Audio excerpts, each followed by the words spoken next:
नहमदुहु व नसल्ली अला रसूलिहिल करीम अम्मा बाद फ़अऊज़ु बिल्लाहि मिनश शैतानिर रजीम बिस्मिल्लाहिर रहमानिर रहीम। हाज़रीन मोहतरम, अल्हम्दुलिल्लाह आज हम पारा नंबर 14 का तफसीरी खुलासा बयान करने लगे हैं। इसमें जो पहली आयत है इसमें जो शान नज़ूल इसका है वो ये है कि क़यामत वाले दिन जब रब्बे ज़ुल जलाल वो हशर के मामले के बाद जहन्नमियों को इकट्ठा करेगा, उसमें कुफ़ार और मुशरिकीन भी होंगे, गुनाहगार मुसलमान भी होंगे। तो जब कुफ़ार और मुशरिकीन मुसलमानों को देखेंगे और कहेंगे भाई तुम लोग कहाँ आ गए, तुम तो नेक अमाल करते थे, नमाज़ें पढ़ते थे, अल्लाह को मानते थे, हमारे साथ आ गए। फिर ज़ुल जलाल की रहमत को जोश आएगा, रब उनको जहन्नम से निकाल के जन्नत में पहुँचा देगा। फिर वो कुफ़ार हाथ मलते रह जाएंगे, अर्ज़ करेंगे काश, हसरत करेंगे काश आज हम भी मुसलमान होते, कलमा गो होते, तो मोहम्मद का कलमा पढ़ने वाले होते, तो हम भी आज अंबिया का ऊपर ईमान लाने वाले होते, अंबिया की दावत तौहीद पे लब्बैक कहने वाले होते, तो हम भी आज जन्नत में चले जाते। उसका जिक्र किया। फिर फरमाया कि शैतान आसमानों की तरफ जाता है फरिश्तों की बात सुनने के लिए, तो रब्बे ज़ुल जलाल उनके ऊपर आग के कोड़े यानी शहाब साकिब बरसाता है। तो फिर उनके उस आलम के ऊपर उस बुलंद मुकाम पे जाने की उनको इजाज़त नहीं होती, लिहाजा वो जा ही नहीं सकते ताकि फरिश्तों की। उसके बाद रब्बे ज़ुल जलाल ने एक साइंटिफिक एस्पेक्ट को बयान किया कि वो अल्लाह है जिसने ज़मीन को फैलाया, फिर उसके ऊपर पहाड़ों को नस्ब किया और फिर उसके अंदर तरह तरह के इंसानों के नेमतों के ख़जाने रखे, जिसमें मुआशरे के ख़जाने हैं। कहीं पे सोना है, कहीं पे चांदी है, कहीं पे मादनियात है, तेल के ज़खायर हैं, गैस के ज़खायर हैं। अल्लाह ने फिर ज़मीन में छुपे हुए ख़जानों का तज़किरा किया कि वो अल्लाह है जिसने ज़मीन को फैलाया, पहाड़ों को नस्ब किया, फिर इसके अंदर तरह तरह के ख़जाने रखे, रब ने उनका बयान किया। उसके बाद फिर वही आदम अलैहिस्सलाम के तख्लीक़ का वाक़या, फरिश्तों ने सजदा किया, शैतान इब्लीस मरदूद ने सजदा न किया, रब ने उसको निकाल दिया। जब रब्बे ज़ुल जलाल ने उसको वहाँ से निकाला तो वो रुक के उसने कहा बारी ताला मुझे एक इजाज़त दे, क़यामत तक मोहलत दे। फरमाया जा तुम्हें क़यामत तक मोहलत दी, ज़िंदगी दी। जब ये बात उसको इजाज़त मिल गई, उसने फिर कसम उठाई रब्बे ज़ुल जलाल ला उग़वियन्नहुम अजमाइन, मैं इन सब को गुमराह करूँगा मगर तेरे जो मुखलस बंदे होंगे मेरा उनके ऊपर वार नहीं चलेगा। फरमाया जो मेरे मुखलस बंदे हैं उनको तो गुमराह नहीं कर सकता, उनके ऊपर अल्लाह की खसूसी रहमत होती है। इसका तज़किरा किया। उसके बाद जहन्नम के 7 दरवाज़ों का जिक्र किया जिनके नाम ये जहन्नम है, सईर है, लुज़्ज़ा है, इसी तरह और जहीम और हाविया नामों को बयान किया। फिर अहले जन्नत आला मसनदों पर बैठेंगे, रब्बे ज़ुल जलाल ने उसका जिक्र किया कि वो गो के तकिए लगा के बैठेंगे, तरह तरह की निमतें मिलेंगी, आपस में गुफ्तगू शनीद करेंगे, हंसेंगे, कह के लगा रहे होंगे, आपस में खुश व खुर्म होंगे, हर नेमत मिलेगी। रब्बे ज़ुल जलाल ने इसका जिक्र किया। उसके बाद फिर हज़रत इब्राहीम अलैहिस्सलाम और लूत अलैहिस्सलाम का तज़किरा किया जिसकी डिटेल हम पहले बयान कर चुके हैं। और फिर उसके बाद अस्हाबुल आइका और अस्हाबुल हिजर इनका बयान किया। ये वो थी कौमें जो अंबिया को जुटलाती थी, इनके ऊपर रब्बे ज़ुल जलाल ने फिर अज़ाब नाज़िल किया। उसके बाद कुरान जैसी नेमत सब मिनल मसानी यानी कि सूरह फातिहा की अज़मत का जिक्र किया कि ये वो है जो अल्लाह ताला ने बहुत बड़ी सूरत मुसलमानों को अता की और कुरान जैसी नेमत को भी अता किया।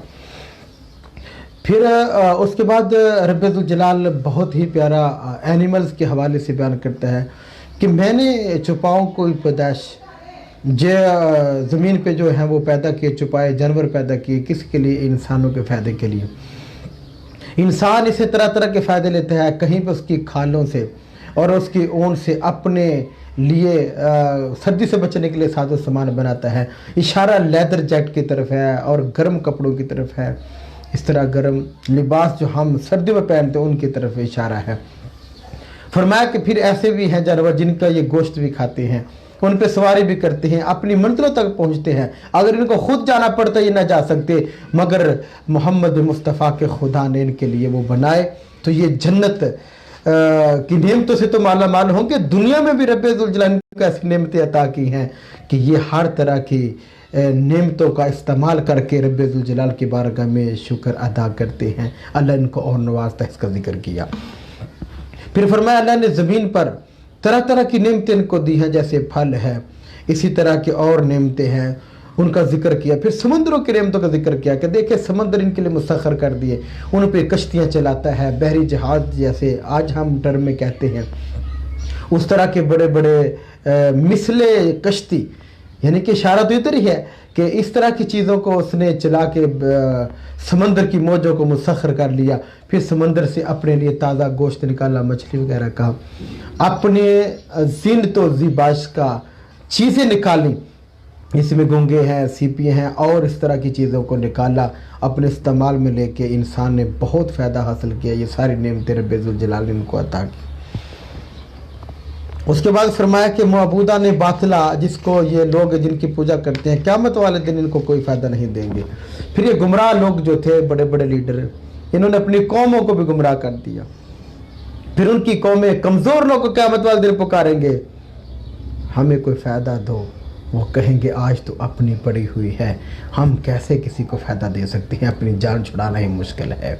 इसका तज़किरा किया और साथ ही अहले ईमान की नेमतों का तज़किरा किया कि रब्बे ज़ुल जलाल ने इनको बड़ी बड़ी नेमतें अता की हैं और ये दुनिया में भी अपना क्या कहते हैं अल्लाह की नेमतों से लुत्फ़ अंदोज़ होते हैं, आखिरत में भी रब्बे ज़ुल जलाल इनको बड़ा आला मुकाम अता करेगा, ऐसी नेमतें अता करेगा कि ये ख्वाहिश करेंगे वो चीज़ें चल कर और झुक कर इन तक खुद ही पहुँच जाएंगी। रब्बे ज़ुल जलाल ने इन नेमतों का जिक्र किया।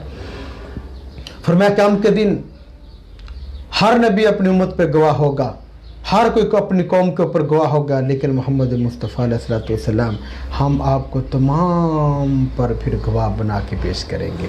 इसका जिक्र किया। जामिद बेटी को बयान किया। फरमाया कि कायनात की हर चीज़ रब्बे ज़ुल जलाल की इबादत में मसरूफ़ है, हत्ता कि ये जो साया है, दाएं बाएं झुकते हो साया होता है। फरमाया ये जो दाएं बाएं झुकने से साया होता है, ये भी रब्बे ज़ुल जलाल की बारगाह में सजदा रेज़ी करता है। हर चीज़ उसको सजदा करती है जो को ज़मीन व आसमान में है। रब्बे ज़ुल जलाल ने इसका जिक्र किया।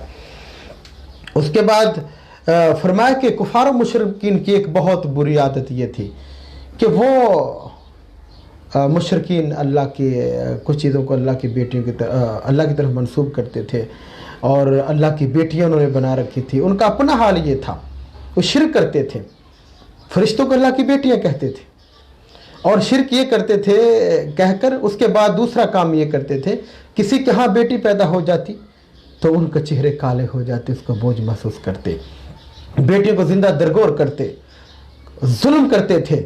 मगर कुर्बान जाए जब इस्लाम आया, मेरे मोहम्मद अरबी अलैहिस्सलाम ये दीन लेके आए, आपने आते ही बेटियों को इज्जत से नवाजा। कभी बेटी को बेटी के रूप में नवाजा, कभी उसको बहन के रूप में नवाजा, कभी बीवी के रूप में नवाजा और कभी माँ के रूप में नवाजा। और बेटी है तो उसका पैदा होना रहमत है, परवरिश करना उसमें अल्लाह ताला ने जन्नत की बशारत रखी। अगर बहन है तो कोई तरबियत कर दे तो उसके लिए भी बशारत है। अगर बीवी बन जाए फरमाया उसके साथ अच्छा सलूक करो, तुम में से बेहतरीन वो है जो अपनी बीवी के लिए बेहतर है। अगर वो माँ का रूपदार लेते हैं फरमाया उसके कदमों में जन्नत है, खिदमत करो रब तुम्हें जन्नत अता करेगा। इसका जिक्र किया।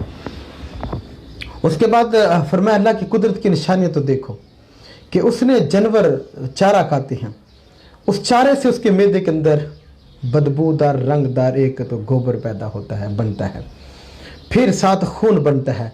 इस गोबर और खून के दरमियान से वो रब है कि जो बहुत ही सफ़ेद चांदी की तरह चमकने वाला दूध निकालता है जिसे तुम पीते हो और उसके ज़रिए फिर तुम्हें अल्लाह ताला जिस्मानी ताकत अता करता है। फरमाया इसकी कुदरत की निशानियाँ तो देखो, रब ने इसको बयान किया। उसके बाद फरमाया शहद की मक्खी के हवाले से जिक्र किया कि शहद की मक्खी की तरफ रब्बे ज़ुल जलाल ने ये वही की कि तूने अपना छत्ता ज़मीन पे नहीं बुलंदी पे बनाना है।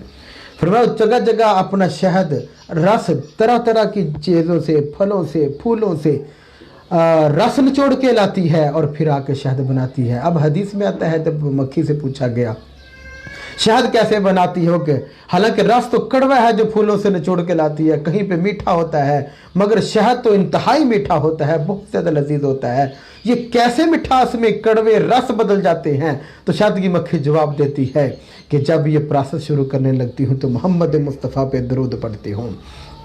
मोहम्मद मुस्तफ़ा अलैहिस्सलाम पे दरूद पढ़ने से ये कड़वे रस मीठे शहद में बदल जाते हैं। हाज़रीन व नाज़रीन, अगर ये मुस्तफ़ा का उम्मती अगर दुरूद पाक का कसरत से वजीफ़ा करे तो इसकी कड़वी नेकियां क्यों नहीं, इसकी कड़वे गुनाह, कड़वे जो बदियां हैं और बुराइयां हैं वो क्यों नहीं मीठी नेकियों में बदल जाएंगे। इसलिए फरमाया जब इंसान दरूद पढ़ता है, मेरा उम्मती दरूद पढ़ता है, मुसलमान दरूद पढ़ता है, मोमिन दरूद पढ़ता है, तो रब्बे जुल जलाल उसको 10 नेकियां अता करता है, 10 गुनाहों को मिटा देता है, 10 दर्जों को बुलंद कर देता है।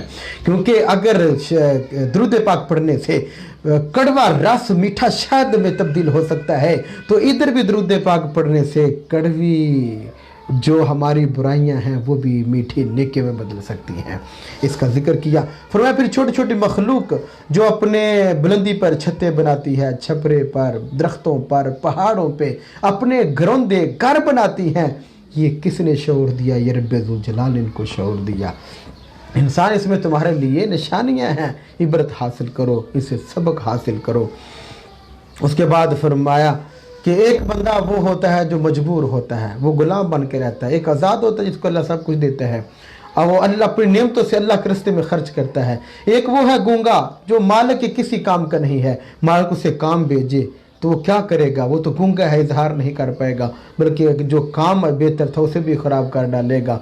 कहा वो मालिक के लिए बोझ होता है और दूसरी तरफ वो जो एक अच्छा है, काबिल है, वो मालिक को फ़ायदा देता है। कहा बहुत से लोग ऐसे हैं जो उन लोगों की तरह हैं जो बेफ़ायदा हैं, और कुछ जो अल्लाह पे ईमान लाए, नेक अमाल किए और अमले सालेह किए, वो ऐसे हैं जैसे मालिक को उनका फ़ायदा होता है। वो फ़ायदा क्या है कि वो मालिक के ऊपर ईमान लाते हैं, उसका कहना मानते हैं, उसकी निशानियों का, उसकी नेमतों का शुक्र अदा करते हैं, फिर रब्बे ज़ुल जलाल उनको आखिरत में भी आला नेमतों से नवाजता है।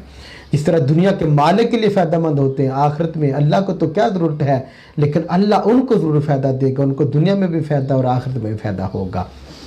कि कितने लोग हैं जो अपनी ज़िंदगी को बेमकसद गुजार रहे हैं, इशारा इधर है, उनको अपनी ज़िंदगी को बेमकसद गुजार रहे हैं, उनका ना दुनिया में कोई फ़ायदा उनको अपना, ना आखिरत में उनको कोई फ़ायदा होगा। और कितने लोग हैं जो ज़िंदगी को बामकसद गुजार रहे हैं, उनको यहाँ भी फ़ायदा मिल रहा है और आखिरत में भी फ़ायदा मिलेगा। उसका जिक्र किया। फिर रब्बे ज़ुल जलाल ने वो आयत को बयान किया कि बेशक अल्लाह ताला तुम्हें अदल का हुक्म देता है, इन्नल्लाह यामुरु बिल अदल वल एहसान करने का हुक्म देता है। और इस तरह ये वो आयत जो हम जुम्मे के अंदर अक्सर सुनते रहते हैं, उसका तज़किरा फरमाया। उसके बाद फरमाया कि वो लोग जो ईमान वाले होते हैं वादे का पासदार करते हैं, वो झूठी कस्में नहीं उठाते, न कस्में तोड़ते हैं, मगर कुछ ऐसे हैं कि जो दुनियावी फ़वाइद के हासिल करने की खातिर वादे भी तोड़ देते हैं, झूठी कस्में भी उठाते हैं, फरमाया उनके अमाल अल्लाह ज़ाया कर देता है।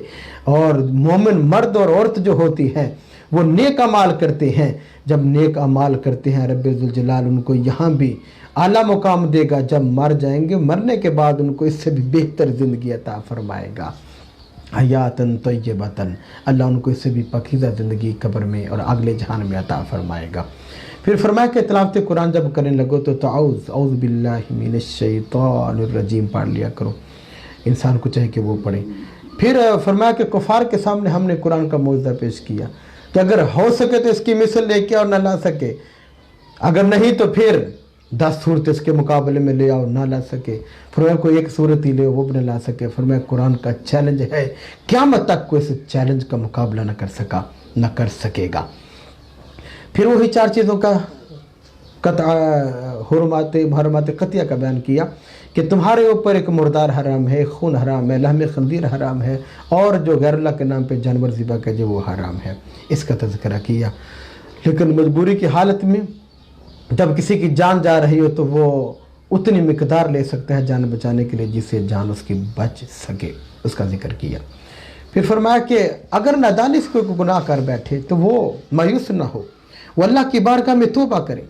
जब अल्लाह की बारगाह में तौबा करते हैं सच्चे दिल से तो रब उनकी तौबा को कबूल फरमाता है और उनके गुनाहों को माफ़ कर देता है। और एंड पे फरमाया कि असलूब दावत उदु इला सबील रब्बिका बिल हिकमा, जब तुम दावत दो रब की तरफ तो हिकमत और दनाई के साथ और अच्छा अंदाज अपनाओ, किसी से मुजादले वाला तरीका ना अपनाओ, झगड़े वाला झगड़ालू वाला जो पहलू है उसको ना अपनाओ, बल्कि अच्छी नसीहत के साथ उनको दावत दो और बड़े प्यारे धीमे नरम लहजे में उनसे बात करो کیونکہ جو زبان کا اثر ہوتا ہے وہ کسی اور چیز کا نہیں. زبان اگر نرم گوئی اختیار کرے گی تو اثر کچھ ہوگا، اگر وہ سخت گوئی اختیار کرے گی تو اثر کچھ ہوگا. اسلوب دعوت کو بیان کیا اور آگے فرمایا کہ ایسے کرنے والے ہی لوگ دنیا آخرت میں کامیاب ہوتے ہیں. حاضرین ناظرین، یہ تھا پارہ نمبر 14 کا خلاصہ. انشاءاللہ کل ہم صبح و فجر کے بعد پارہ نمبر جو ہے 15 اس کا انشاءاللہ ہم تذکرہ کریں گے. دعا اللہ عمل کی توفیق عطا فرمائے، اس کے صدقے ہمارے ظاہر بادر کو بھی منور فرمائے. وما